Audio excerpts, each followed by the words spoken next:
You ask Tiger to solve. This deals with linear equations with one unknown. The final result is x equals -3/112.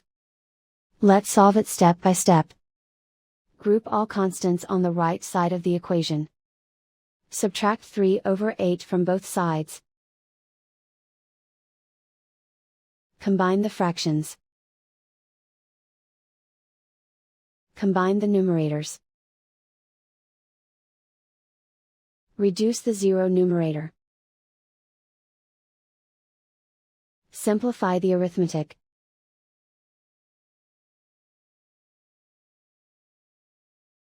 Isolate the b. Divide both sides by 14.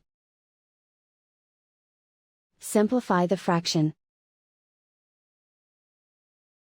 Simplify the arithmetic.